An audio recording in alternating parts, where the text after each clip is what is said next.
समझ लेते हैं संख्या किस किस प्रकार की होती हैं और कौन कौन सी होती हैं।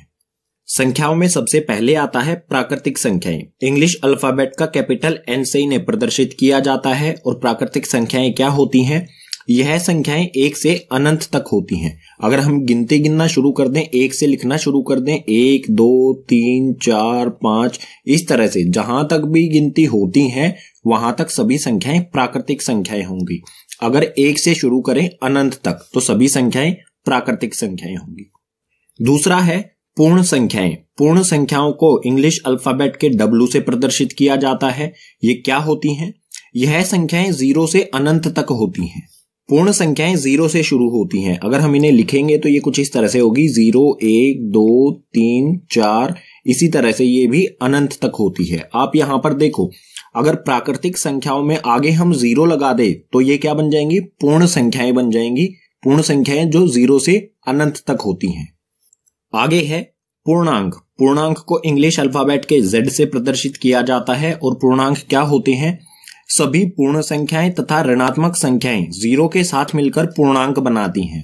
पूर्णांक में सभी पूर्ण संख्याएं आ जाती हैं, धनात्मक और ऋणात्मक दोनों संख्याएं आ जाती हैं और 0 भी आ जाता है। अगर हम इनको लिखेंगे तो ये कुछ इस प्रकार से होगा, बीच में आएगा यहाँ पर 0, इस तरफ बढ़ेंगे तो यहाँ पर आएगा 1 2 3 4 और ऐसे ही अनंत तक।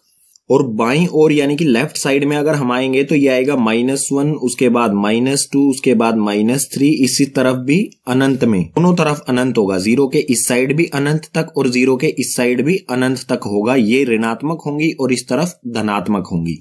पूर्णांक जो है वो 2 तरह के होते हैं। धनात्मक पूर्णांक जो कि जमा वाले होते हैं, 0 से राइट साइड में यानी कि दाईं तरफ होते हैं।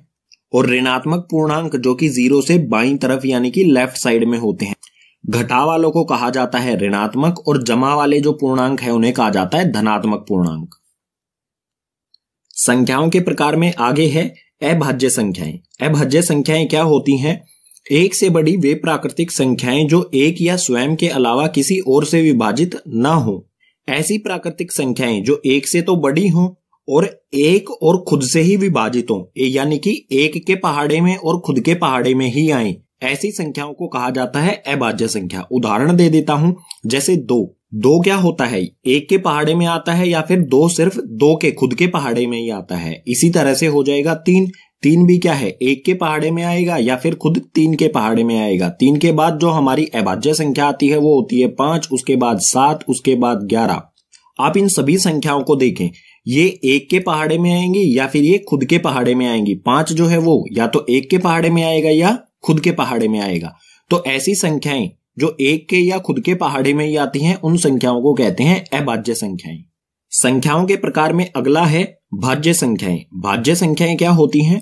1 से बड़ी वे प्राकृत संख्याएं जो 1 या स्वयं के अलावा किसी और से विभाजित हो जाएं। ऐसी प्राकृत संख्याएं जो 1 से तो बड़ी हों और 1 या फिर खुद के अलावा भी और किसी के पहाड़े में जो आती हों, ऐसी संख्याओं को कहते हैं भाज्य संख्याएं। या फिर हम ये भी कह सकते हैं, अगर प्राकृत संख्याओं में से अभाज्य संख्याओं को निकाल दिया जाए तो बचेंगी सारी भाज्य संख्याएं। उदाहरण दे देता हूं, जैसे हो गया 4 किस किस के पहाड़े में आता है? 1 के पहाड़े में आता है, 4 के पहाड़े में आता है और 2 के पहाड़े में भी तो आता है ना 4। तो इसके क्या हो गए? 2 से ज्यादा अगर गुणनखंड हो जाए ना तो उसे कहेंगे हम भाज्य संख्याएं। 2 के पहाड़े में भी आता है ये, तो ये हो गई भाज्य संख्याएं। इसी प्रकार से जैसे 16 हो गया, 9 हो गया, ये सारी क्या हो जाएंगी? भाज्य संख्याएं, क्योंकि ये 1 और खुद के अलावा और पहाड़ों में भी आती हैं। जैसे 16 यहाँ पर 1 के पहाड़े में भी आता है, 2 के में भी आता है, 4 के में भी आता है, 8 के में भी आता है और 16 के में भी आता है। तो 1 और खुद के अलावा किसी भी पहाड़े में अगर आ जाए तो वे संख्याएं भाज्य संख्याएं कहलाएंगी। संख्याओं के प्रकार में आगे है परिमेय संख्याएं। परिमेय संख्याएं काफी इंपॉर्टेंट है इस पाठ में, तो अच्छी तरह से इन्हें समझें। परिमेय संख्याओं को कैपिटल Q, इंग्लिश अल्फाबेट के कैपिटल Q से इन्हें दर्शाया जाता है। परिमेय संख्याएं क्या होती हैं? इन संख्याओं को P/Q के रूप में लिखा जा सकता है। कोई भी ऐसी संख्या जिसे P/Q यानी कि अटे बटे में लिखा जा सके, ऐसी संख्याओं को कहेंगे परिमेय संख्या। उदाहरण दे देता हूं, जैसे उदाहरण हो गया हमारा 2/3। इसको हम किस तरह से लिख सकते हैं? P/Q यानी कि अटे बटे में हम इन्हें लिख सकते हैं, भिन्न के रूप में हम इन्हें लिख सकते हैं। ऐसी संख्या जिसे भिन्न के रूप में लिखा जा सके वो सभी परिमेय संख्या कहलाएंगी। इसी प्रकार से 1/2 हो गया परिमेय संख्या। बहुत सारी संख्याएं, जो भी भिन्न होगा उसे हम परिमेय संख्या कह सकते हैं। इसके बाद है अपरिमेय संख्याएं। अपरिमेय संख्याएं कौन सी होती हैं? वे संख्याएं जिन्हें p/q के रूप में नहीं लिखा जा सकता।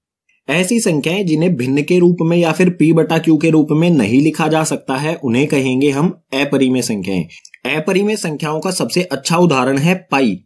पाई को p/q के रूप में नहीं लिखा जा सकता है। अब आप कहेंगे कि पाई का मान तो 22/7 होता है, ये तो p/q के रूप में लिखा गया है। लेकिन आपको पता होना चाहिए कि पाई का एग्जैक्ट मान जो है वो 22/7 नहीं होता, ये लगभग मान होता है। ठीक है, तो ये पाई का मान एग्जैक्ट नहीं होता, हम सिर्फ मानते हैं इतना। पाई का मान जो है उसे हम p/q के रूप में नहीं लिख सकते हैं। पाई एक अपरिमेय संख्या है। इसी प्रकार से √2 हो जाए, √3 हो जाए, ये संख्याएं भी क्या होंगी? अपरिमेय संख्याएं होंगी, क्योंकि इन्हें p/q या फिर भिन्न के रूप में नहीं लिखा जा सकता है। संख्याओं के प्रकार में लास्ट है वास्तविक संख्याएं। वास्तविक संख्याओं को इंग्लिश अल्फाबेट R से दर्शाया जाता है और ये क्या होती हैं? सभी संख्याओं का संग्रह। वास्तविक संख्याएं सभी संख्याएं होती हैं, चाहे वो भाज्य संख्याएं हो, चाहे अभाज्य संख्याएं हो, चाहे परिमेय संख्या हो, चाहे अपरिमेय संख्या हो, चाहे प्राकृतिक संख्या हो, चाहे वो पूर्णांक हो, चाहे पूर्ण संख्याएं हो। सभी संख्याओं को अगर इकट्ठा कर दिया जाए या फिर सभी संख्याओं को हम कह सकते हैं वास्तविक संख्याएं। संख्याओं के प्रकार समझने के बाद आगे आता है पाठ में वास्तविक संख्याएं और उनके दशमलव प्रसार। जो भी हमारी वास्तविक संख्याएं होती हैं उनके दशमलव प्रसार किस प्रकार से होते हैं। जैसे हमें दिया गया है √2, या फिर हमें दिया गया है 1/2, या फिर हमें दिया गया है पाई। अगर हमें इनका दशमलव प्रसार निकालना हो, दशमलव प्रसार निकालने का मतलब क्या होगा? जैसे 1/2 है तो इसे हम रखेंगे अंदर, 1 को ऊपर वाली संख्या को रखते हैं हम हमेशा अंदर, और नीचे वाली संख्या से किया जाता है भाग। अगर हम इसे भाग करें तो दशमलव प्रसार यानी कि जो उत्तर आएगा हमारा वो किस प्रकार से होगा?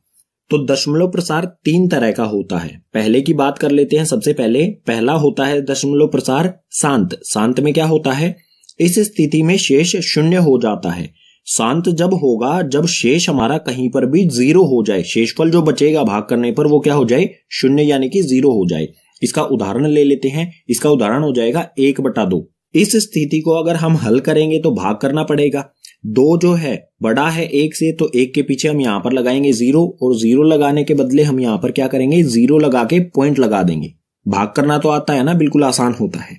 अब 2 के पहाड़े में 10 कब आता है? 2 के पहाड़े में आता है 5 पर 2 पंजे 10, 10 में से 10 गए तो 0। हमारा शेषफल में क्या आ गया? 0। अगर हमारा 0 आ गया तो ये हमारा 0.5, जो हमारा उत्तर आया वो क्या हुआ? 0.5। हमें कहीं ना कहीं जाके एक परफेक्ट उत्तर मिल गया, परफेक्ट आंसर मिल गया। तो इस प्रकार के दशमलव प्रसार को कहा जाता है शांत या फिर शांत दशमलव प्रसार। दशमलव प्रसार में दूसरा है अनवसानी आवृत्ति। अनवसानी आवृत्ति को अशांत आवृत्ति भी कहा जाता है। क्यों कहा जाता है ये समझेंगे। तो ये क्या होता है? इस स्थिति में शेष की पुनरावृत्ति होती है। जैसे पहले वाली स्थिति में शेषफल 0 आ गया, लेकिन अशांत आवृत्ति या अनवसानी आवृत्ति में क्या होता है? जो शेषफल होता है बार बार वही रिपीट होता रहता है, एक के बाद मतलब कुछ स्टेप्स के बाद वही शेषफल हमारे सामने फिर से आ जाएगा। उदाहरण ले लेते हैं। उदाहरण हो जाएगा 1/3। इस स्थिति को अगर हम हल करेंगे तो 1 को रखेंगे हम अंदर और भाग करेंगे 3 से। 1 छोटा है 3 से, तो 1 के पीछे यहां पर लगाएंगे हम 0 यानी कि 0, और यहां पर 0 पॉइंट लगा देंगे, क्योंकि हमने यहां पर 0 लगाई है तो यहां पर भी हमें 0 लगानी होगी। अब 3 के पहाड़े में 10 नहीं आता है, 10 से कम आता है 9 3 पर, तो 3 तिया यहां पर हो जाएगा। 3 को 3 से गुना करेंगे हो जाएगा यहां पर 9। फिर से हमारा क्या बच गया? 1। यहां पर भी क्या था? यहां पर भी 1 था, फिर से 1 आ गया। अगर हम इसको आगे फिर से हल करेंगे तो हमें आगे शेषफल में भी फिर से क्या मिलेगा? 1 ही मिलेगा। जैसे फिर से करते हैं, हम पॉइंट लगा चुके हैं तो 1 0 अपने आप से लगा सकते हैं। फिर से 3 के पहाड़े में 10 नहीं आता है, 3 के पहाड़े में 3 पर 9 ही आता है। फिर से हमें क्या मिल गया? शेषफल में 1 मिल गया। इसको आगे जैसे जैसे हम हल करते जाएंगे हमेशा शेषफल में हमें क्या मिलता जाएगा? 1 1 मिलता जाएगा। तो हमारा इसका उत्तर जो आया है वो क्या है? 0.3333। ये ऐसे ही चलता रहेगा आगे, कभी भी इसका हल हमें नहीं मिलेगा। ये हमेशा 0.333333 अनंत तक मिलता रहेगा। तो इसको लिखा कैसे जाएगा? इसको लिखा जाएगा कुछ इस प्रकार से 0.3। जो भी रिपीट क्या हो रहा है? बार बार पुनरावृत्ति किसकी हो रही है, 3 की हो रही है, तो उसके ऊपर लगा देते हैं बार। इसके ऊपर मैंने ये लाइन सी जो लगाई है इसे कहा जाता है बार। और ये क्या होता है, ये दर्शाता है कि 3 जो है उसकी पुनरावृत्ति हो रही है। ऐसी स्थिति जिसमें शेषफल बार बार वही आता रहे, एक ही बार बार रिपीट होता रहे, तो ऐसी स्थिति का जो दशमलव प्रसार होगा वो अशांत आवृत्ति होगा या फिर अनवसानी आवृत्ति, जैसा आप यहां पर देख सकते हैं।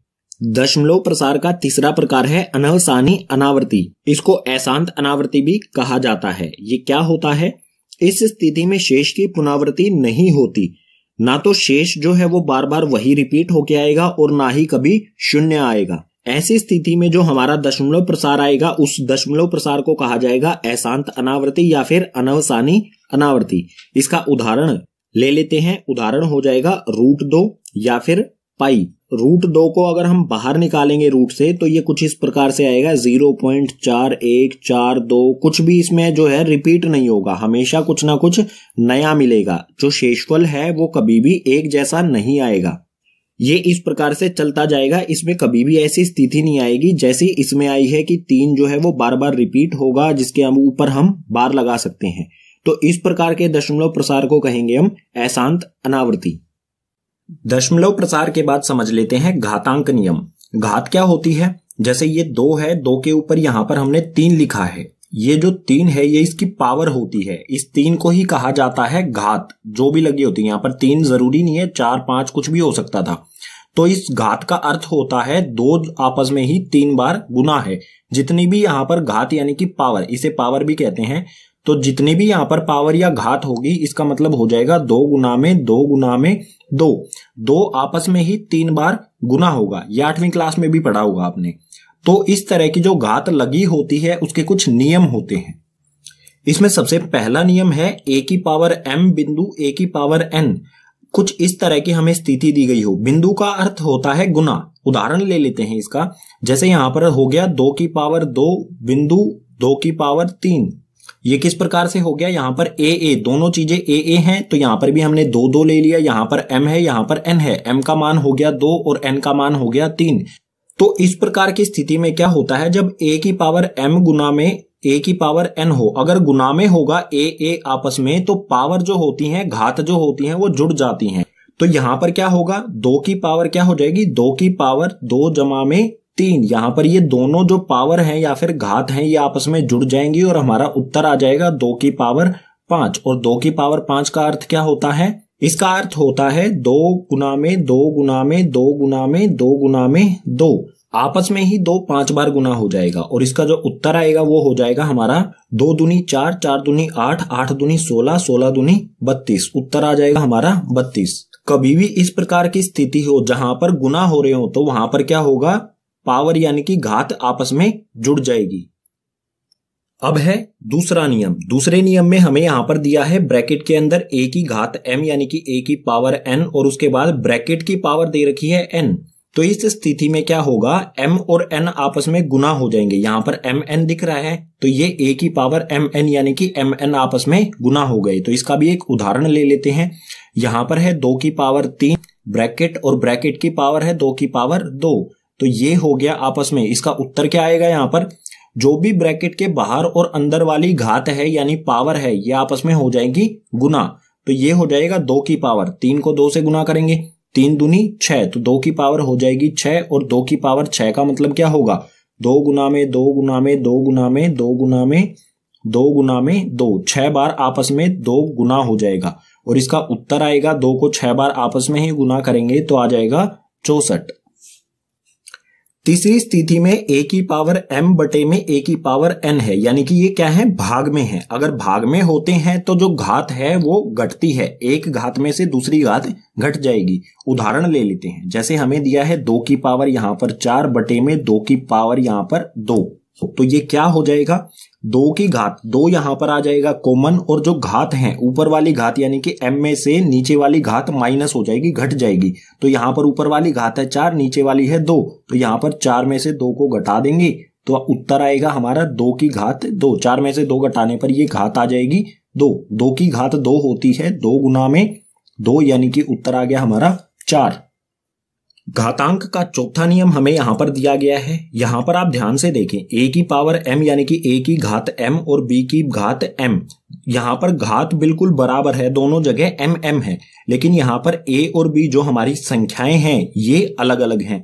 तो इस स्थिति में क्या होगा, संख्याएं दोनों आपस में गुना हो जाएंगी और जो घात होगी वो कॉमन बाहर आ जाएगी। इसका भी एक उदाहरण ले लेते हैं। जैसे यहाँ पर है 2 की पावर 2 और गुना में 3 की पावर 2।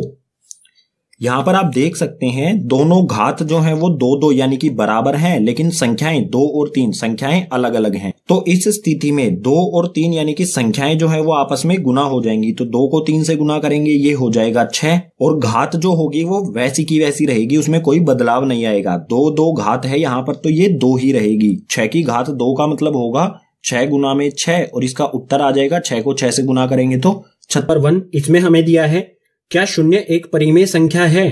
क्या इसे आप p बटा q के रूप में लिख सकते हैं, जहां p और q पूर्णांक हैं और q जो है वो बराबर नहीं होना चाहिए 0 के। तो शून्य होता है 0। 0 क्या परिमेय संख्या है? परिमेय संख्या क्या होती है ये आपको भाग 1 में बता दिया गया था। तो इसका उत्तर हो जाएगा हाँ, शून्य यानी कि 0 जो है वो एक परिमेय संख्या है। अगर परिमेय संख्या है तो इसे p बटा q के रूप में भी हम लिख सकते हैं, और जहां पर हमारा p और q जो है वो पूर्णांक होने चाहिए और q जो है वो 0 के बराबर नहीं होना चाहिए। तो 0 को हम p बटा q के रूप में कैसे लिखेंगे? देखो बिल्कुल आसान है। p हमारा क्या हो जाएगा 0, और q हमारा क्या हो सकता है, कोई भी हमारी प्राकृत संख्या, यानी कि 1 हो सकता है, 2 हो सकता है, 3 हो सकता है, इसी तरह से अनंत तक। अब यहां पर इसे p बटा q के रूप में लिख के देखो। p क्या है हमारा 0, q हमारा 0 नहीं होना चाहिए, 0 के अलावा कोई भी संख्या, प्राकृतिक संख्या कोई भी।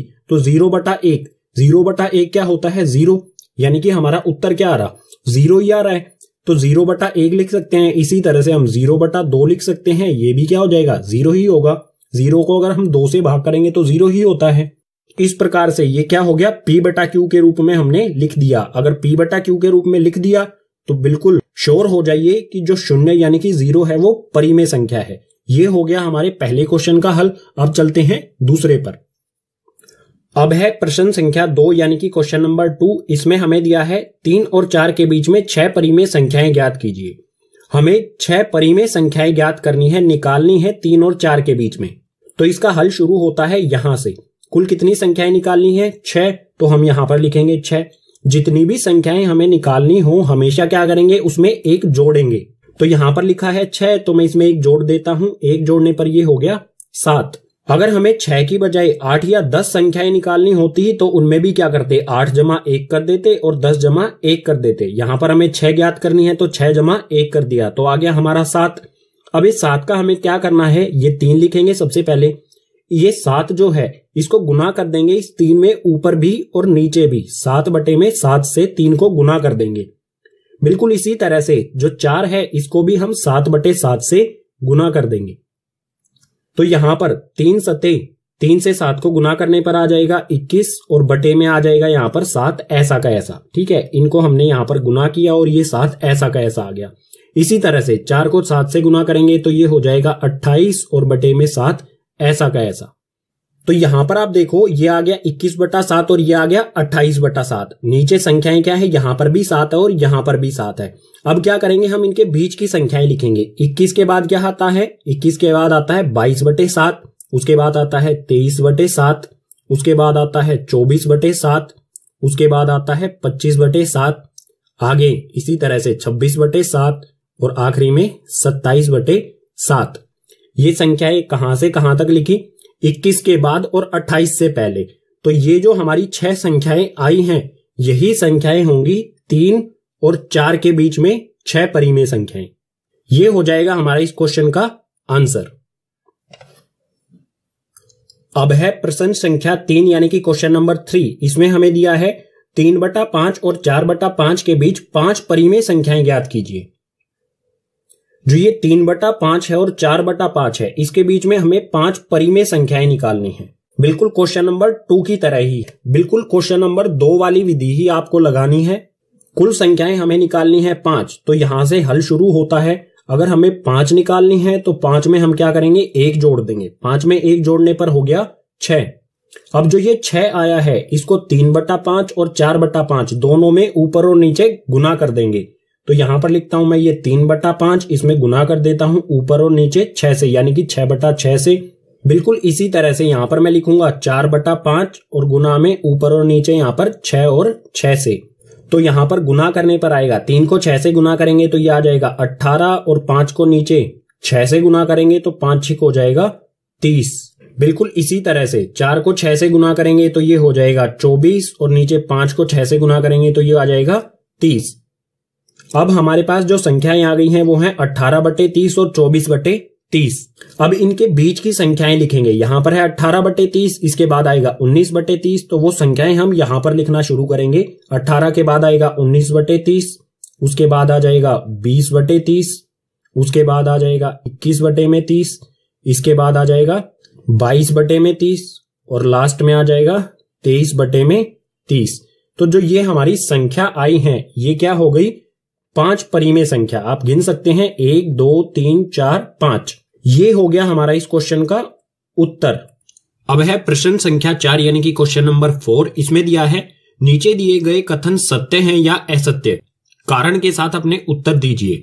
जो भी हमें ये 3 कथन दिए गए हैं ये सत्य यानी कि सच हैं या असत्य यानी कि झूठे हैं, और सत्य हैं तो क्यों हैं और असत्य हैं तो क्यों है, कारण भी बताना है हमें।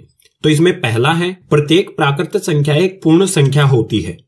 तो यहां पर प्राकृत संख्या क्या होती है और पूर्ण संख्या क्या होती है ये मैं भाग 1 में बता चुका हूं, तो भाग 1 जरूर देखें, लिंक डिस्क्रिप्शन बॉक्स में दिया गया है।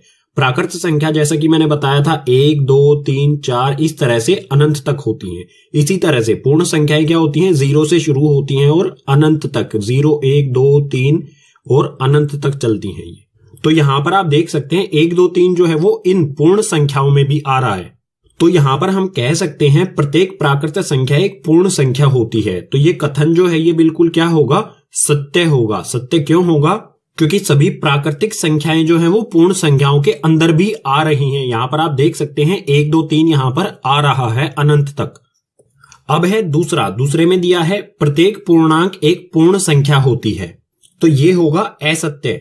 असत्य क्यों होगा? क्योंकि पूर्णांक जो है वो क्या होते हैं? माइनस में भी होते हैं, यानी कि घटा में भी होते हैं, ऋणात्मक भी होते हैं और धनात्मक भी होते हैं। लेकिन जो पूर्ण संख्याएं हैं वो क्या होती हैं? सिर्फ धनात्मक। 0 से शुरू होती हैं 1 2 3 4 से अनंत तक।